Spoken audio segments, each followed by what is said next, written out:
केसरी वीर कहानी है वीर हमीर जी गोहिल और वेगड़ा जी भील की। किस तरह से इन्होंने अपने प्राणों की आहुति दी थी सोमनाथ मंदिर की रक्षा में।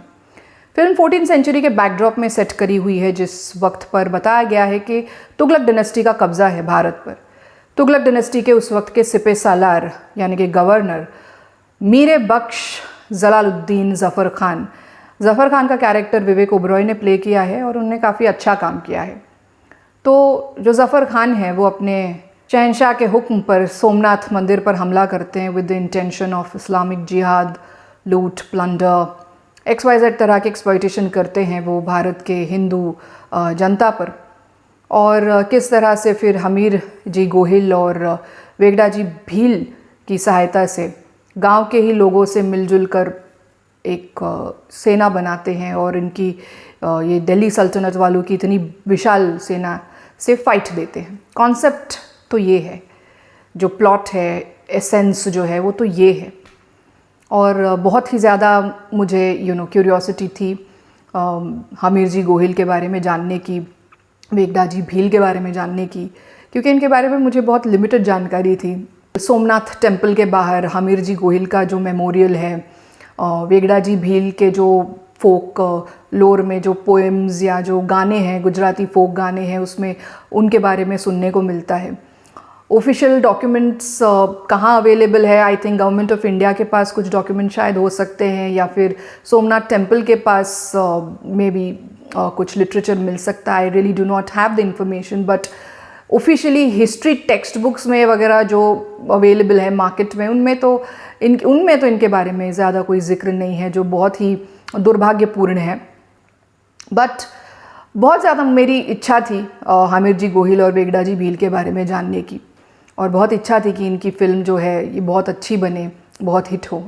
बट अनफॉर्चुनेटली ये फ़िल्म काफ़ी ज़्यादा निराश कर रही है, डिसअपॉइंट कर रही है। मुझे लगता है 2.5 घंटे की लगभग जो ये फ़िल्म है उसमें 2 घंटे 15 मिनट तक तो लगभग आई थिंक कम्प्लीटली वेस्ट कर दिया है। क्या स्क्रीन प्ले हो रहा है, क्या एडिटिंग करी है, डायरेक्शन में एक्चुअली क्या हो रहा है, किस तरह की कहानी लिखी है, सब बहुत ज़्यादा बिलो एक्सपेक्टेशन, बहुत ही ज़्यादा poor writing, poor screen play, poor editing and over the top VFX effects over dramatize करने पर ज़्यादा फोकस कर दिया है। कई बार ऐसे लग रहा है कि छावा, बाजीराव मस्तानी के सेट्स यूज़ करे गए हैं। जो बुरहानपुर का हमला दिखाया गया था ना छावा में, ऐसे लग रहा है वही वाला सेट पर कोई बात कर रहे हैं और उसी का जैसे कोई डेजवू हो रहा है, ऐसे लग रहा था। बाजीराव मस्तानी का जहाँ दीवानी मस्तानी वाला जो शीश महल था, जहाँ वो गाना हुआ था, वो शीश महल भी कहीं देखने को मिल रहा है। एंड औरंगज़ेब जहाँ बैठे थे वो छावा फिल्म के अंदर, वही वाला पार्ट भी वो सेट यूज़ किया हुआ है। ऐसे कई जगहों पर फीलिंग आ रही थी। फिर जो शिवलिंग को लेकर के पानी में शिवलिंग को डाल देते हैं वो इस्लामिक इन्वेडर्स, तो उस सीन को बाहुबली के शिवलिंग के सीन से कॉपी करके उसको कुछ ट्विक करके रिक्रिएट करने की कोशिश करी गई है, ऐसा लग रहा है। काफ़ी पूरा टाइम जब फिल्म चल रही है तो आप तरस जाते हो कि आखिर जो हमीर जी गोहिल है और जो वेगड़ा जी है, ये है कौन, और क्या इनकी जीवनी रही, परवरिश रही। इसके ऊपर बहुत एक 2 लाइन या एक दो बहुत छोटे छोटे सीन्स में इनको कवर अप करने की कोशिश करी गई है। एंड किस तरह से ये अपनी फ़ौज इकट्ठा करते हैं या प्रिपेयर करते हैं वॉर के लिए, जो हम देखना चाहते थे कि एग्जैक्टली इन डेप्थ कैसे हुआ होगा, किस तरह से उन्होंने, बिकॉज इतने बड़ी फौज का सामना आप यूं ही नहीं कर सकते, हमने 2-4 अपने डायलॉग्स मार दिए और हो गया and you going for war.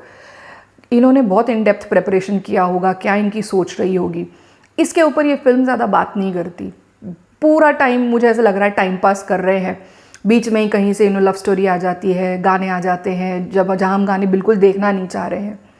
तो इस तरह से 2 घंटे 15 मिनट तक लगभग फिल्म बिल्कुल वेस्टेड लग रही है, बहुत ज़्यादा ख़राब लग रहा है। एंड यूर डेस्परेटली वेटिंग कि आखिर कुछ देखने को मिलेगा भी कि नहीं मिलेगा, कि ये फिल्म ऐसे ही चलती रहेगी with such poor screen play, direction, story, everything. But आखिरी के जो 10-15 मिनट हैं वो देखने लायक है मेरे हिसाब से। और बीच में एक सीन और आता है जहाँ पर जो हमीर जी गोहिल है और जो ये ज़फ़र खान है वो रेस करवाता है Zafar Khan between Hamir ji Gohil and one of his men. तो अपने एक आदमी को वो कहता है, शायद भाई है या उनकी सेना से कोई तो भी है, उसको वो घोड़े पर सवार होकर के घोड़े पर बैठ करके रेस करनी है। किसके साथ compete करना है? हमीर जी गोहिल के साथ compete करना है। मैं बहुत खुश हो गई थी, मुझे लगा कि ओके शायद मे भी अब पिक्चर शुरू हो गई है, लगभग 40-50 मिनट हो गए हैं, अब फिल्म शायद शुरू हो गई है, कुछ देखने को मिलेगा। But then again the film is lost, कुछ नहीं आगे देखने को मिलता है कि किस तरह से हमीर जी गोहिल किस तरह से I don't think he could loose track of के मतलब चलो रेस हो गई, रेस जीत गए हमीर जी गोहिल तो अब he is going to take it easy because that man is going to attack, Zafar Khan is going to attack, पता है he is come with that intention. तो कोई इतना ढील नहीं दे सकता है। तो कैसे इन्होंने किस बेसिस पे ऐसा सारा दिखा दिया कहानी में, ये सब एंगल डाल दिए, तो मुझे वो अच्छा नहीं लग रहा है। वेल बता दूं कि हमीर जी गोहिल का कैरेक्टर जो है वो प्ले कर रहे हैं सूरज पंचोली एंड वेगड़ा जी भील का कैरेक्टर जो प्ले कर रहे हैं वो सुनील शेट्टी प्ले कर रहे हैं, सुनील अन्ना प्ले कर रहे हैं। तो सुनील शेट्टी का जो कैरेक्टर है उसका स्क्रीन टाइम बहुत ज़्यादा कम है। आई मीन एक शिवलिंग का जो बाहुबली के जैसे सीन कुछ रिक्रिएट या ट्विक करने की कोशिश करी गई है, वहाँ वो दिखाई दे रहे हैं। एंड जो लीडिंग एक्ट्रेस है फिल्म में हमीर जी गोहिल का love interest and then wife जो है, that character has been played by Akanksha Sharma. Character का नाम है रजल, उनके फादर है ऐसे दिखाया गया है, या फॉस्टर फादर है सुनील शेट्टी ऐसे दिखाया गया है। तो towards the end of the movie देखने को मिलता है कि किस तरह से फाइट कर रहे हैं सुनील अन्ना जो है, आखिर ये जो ज़फ़र खान है उसकी सेना के साथ, या ज़फ़र खान के साथ आमना सामना होता भी है कि नहीं वेगड़ा जी भील का। इसको भी पूरा 2.5 घंटे तक 2 hours and 15 minutes तक वेट ही करना पड़ा, 2 घंटे तक लगभग वेट ही करना पड़ा। एंड देन जो पता चलता है कि जो सुनील शेट्टी का लास्ट जो फाइट सीन है उनकी डेथ से पहले, वो भी मुझे लग रहा है कि बॉर्डर से ही, जो बॉर्डर में उनका लास्ट सीन था जहाँ वो जो डायनामाइट रख देते हैं वो टैंक के नीचे, वो उसी तरह से वहीं से वो कुछ उठा करके उसको ट्वीक कर दिया गया है, ऐसा ही मुझे पता चला। So this is about this movie. आखिरी में जो मैं बता रही थी, एक तो वो ये घोड़े के ऊपर तुगलक का जो आदमी है एंड हमीर जी गोहिल की रेस वाला एक जो सीन है वो, एंड आखिरी के जो 10-15 मिनट में जब Hamir ji Gohil when he is fighting alone, अकेले बच जाते हैं, he is fighting along with this huge mighty force of this Zafar Khan of the Tughlaq dynasty, तब उनका सर धड़ से अलग कर दिया जाता है, वो कलम कर देते हैं उनका सर, बट फिर भी धड़ फाइट करते रहता है। वो वाला जो सीन है आई थिंक वो काफ़ी इफेक्टिव लगा। वहाँ पर वीएफएक्स जो है, इफ़ेक्ट्स जो क्रिएट करे गए हैं वो मुझे काफ़ी एक्सेप्टेबल लगे। आई मस्ट एडमिट दिस कि ये 2 सीन्स फिल्म में मुझे अच्छे लगे हैं, ये देखने लायक है ये 2 scenes.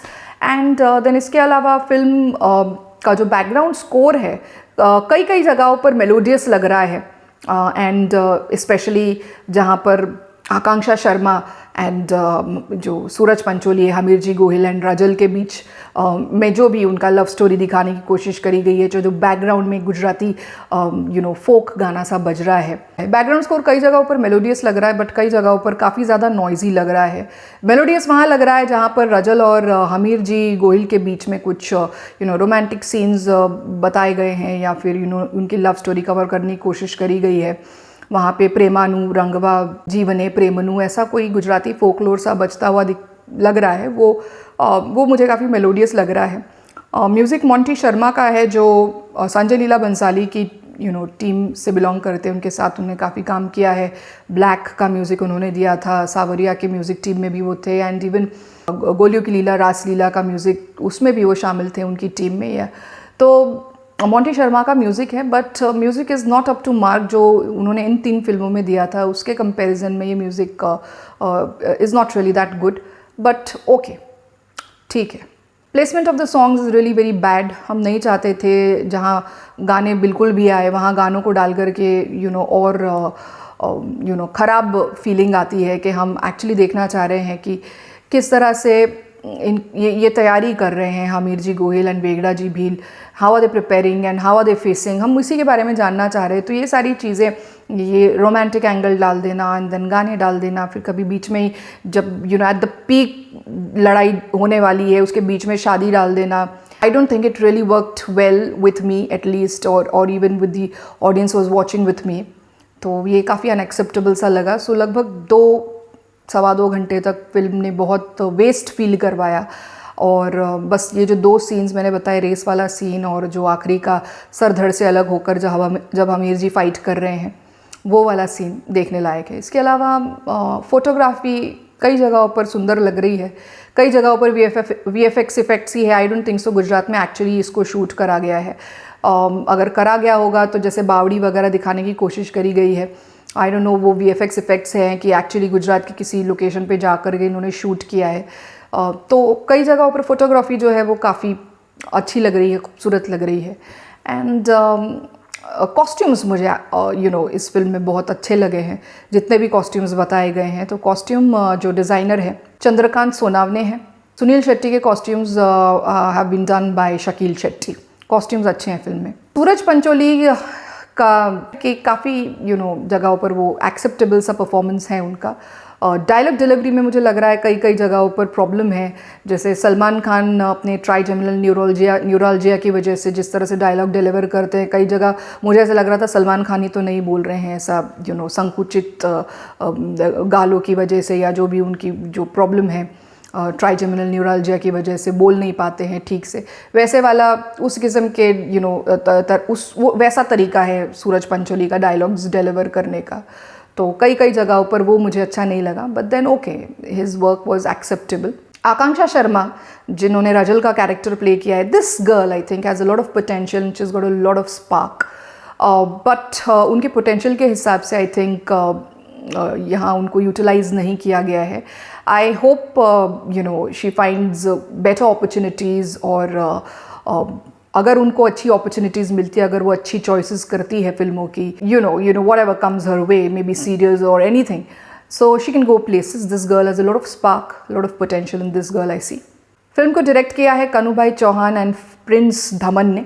Writing Kanubhai Chauhan and Kshitij Shrivastava की है, and both of these are very poor.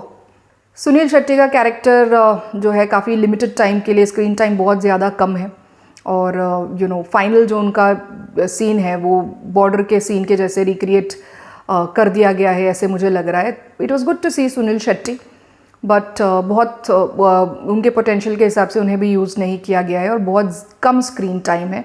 उनके कैरेक्टर को वेस्ट कर दिया गया है, उनके स्किल्स को भी यहाँ पर वेस्ट कर दिया गया है। अरुणा ईरानी जी भी दिख रही है इतने सालों बाद, but not more than 5 minutes I think इनका स्क्रीन टाइम है। She is playing the character of चरण जगदम्बा जी, बट बहुत 1 या 2 लाइन में बस चरण जगदम्बा जी कौन है इसको कवर अप कर लिया गया है। I think even that's a wasted opportunity over here. Barkha Bisht is playing the character of mother of Aamir ji Gohil, and उनका भी काफ़ी कम काम है यहाँ पर, बट ओवरऑल जैसा मैंने बताया, बहुत अपेक्षाएं थी कि ऐसी फिल्में जो हमारे अनसंग हीरोज़ हैं, बड़ा अनफॉर्चुनेट है कि इनके बारे में हमें हिस्ट्री बुक्स में नहीं इनके बारे में लिखा हुआ मिलता है, या इवन स्कूल्स में भी इनके बारे में नहीं जानकारी दी जाती है। फोकलोर्स में जितना पता था उसके हिसाब से ही हमने हमारी इमेजिनेशन में, कल्पनाओं में ही इनके कैरेक्टर्स को, इनकी जीवनी को इमेजिन किया या सोचा। बट आई जस्ट होप कि कोई बड़े production houses with some efficient writers and directors आए और इस कॉन्सेप्ट के ऊपर सोचे, and they make a grand magnum opus type, कोई एक मास्टरपीस बन सकता है मेरे ख्याल में। तो सारे प्रोडक्शन हाउसेस को इसके बारे में सोचना ज़रूर चाहिए, और जेन्युइन रिसर्च करके और इस कैरेक्टर को बिल्ड करके ऑडियंस के सामने ज़रूर लेकर के आना चाहिए। तो I think this is one very disappointing and बहुत हाई पोटेंशियल वाला कॉन्सेप्ट था, but they've missed it, they've lost this opportunity. Very sad. So guys, this is my take on the film Kesari Veer. अगर आपको रिव्यू अच्छा लगा then do like, share and subscribe to my channel. Till then, see you in the next video.